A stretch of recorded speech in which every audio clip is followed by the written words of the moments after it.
சக்சஸ்ஃபுல்லான ஒரு வாழ்க்கை வாழணும்னா நான் தேவனுடைய வழியை தேர்ந்தெடுக்க வேண்டியது அவசியமா இருக்குது. நீங்க யாரையும் ஃபாலோ பண்ணாதீங்க. உங்கள் போதகன் கொடுக்கிற வார்த்தை பிடித்துக் கொள்ளுங்கள். நான் உங்களுக்கு தப்பு தப்பா சொல்லி கொடுக்குறேன்னா, தப்பு தப்பா சொல்லி தரேன்னா, தப்பு தப்பா சொல்லி கொடுத்தா ஃபாலோ பண்ணாதீங்க. வேதத்தில் சொல்லி கொடுத்தா கட்டாயமா ஃபாலோ பண்ணுங்க. அது கடினமாக இருந்தாலும் நீங்கள் பின்பற்ற வேண்டியது அவசியம். முடிந்த மட்டும் நான் வசனத்தை என் இஷ்டத்துக்கு வளைச்சுக்க மாட்டேன். 99% என் இஷ்டத்துக்கு வசனத்தை நான் வளைக்கவே மாட்டேன். ஏன்னா அது ஆபத்து. அது வசனத்தை வளைச்சு எனக்கு இஷ்டமா எனக்கு சாதகமா நான் பேசக்கூடாது.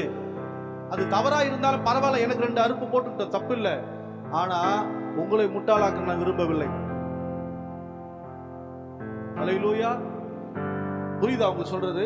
சத்தியத்தின்படி வாழ்வதற்கு தேவனுடைய பிள்ளைக்கு என்ன பண்ணுங்க, கற்றுக்கொள்ளுங்கள். இன்னைக்கு அதை விட்டுறோம்.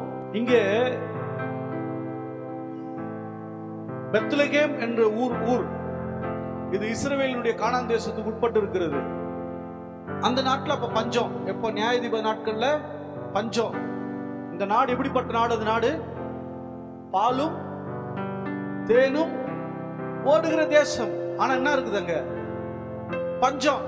ஏன் பாலும் தேனும் ஓடுற தேசம் பஞ்சமா மாறிச்சு அப்படின்னா, இவருடைய பாவங்கள், இவருடைய அக்கிரமங்கள், இவர்கள் தேவனுக்கு பிரியமில்லாத வாழ்ந்தபடினாலே பாலும் தேனும் ஓடுற தேசத்தையே காய வச்சுட்டான். இயேசுவினிடத்துல என்ன குறை உண்டு? இயேசுவினிடத்துல என்ன குறை உண்டு? அவர் ஐஸ்வர்ய சம்பன்னர், தரித்திரர்களை ஐஸ்வர்யவான்களாய் மாற்றுகிறவர், வியாதியஸ்தர்களை சுகமாக்குகிறவர், சமாதானம் இல்லாதவர்களுக்கு சமாதானத்தை கொடுக்கிறவர். ஏன் இன்றைக்கு இல்லை? ஏன் ஆசீர்வாதம் இல்லை? ஏன் தரித்திரம் வந்தது? ஏன் படுக்கை வந்தது?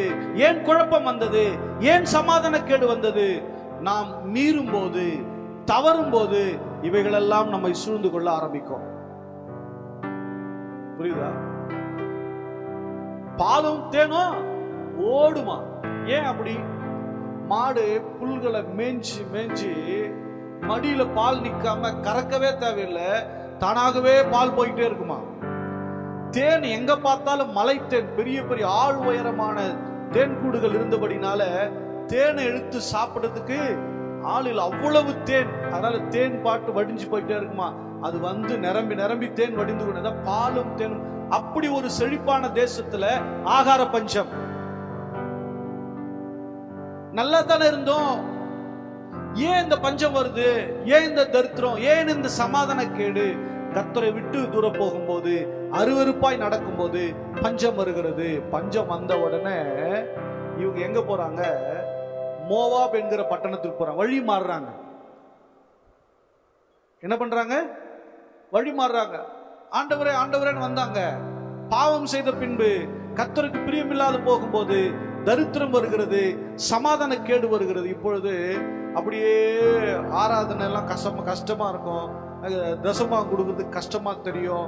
தேவனை தேடுகிறது கஷ்டமா தெரியும். கர்த்தருக்கு பயப்படும் பயம் கஷ்டமா தெரியும். கீழ்ப்படியது கஷ்டமா தெரியும். இவங்க யார் சொல்றது நம்ம கேட்கறதுன்னு தெரியும். இப்படிலாம் தோணிக்கிட்டே இருக்கும். இப்படிலாம் தோணிக்கிட்டே இருக்குன்னா உன் வாழ்க்கையில வறட்சி சீக்கிரத்துல உன்னை கதி கலங்க வைக்க போதுன்னு அர்த்தம்.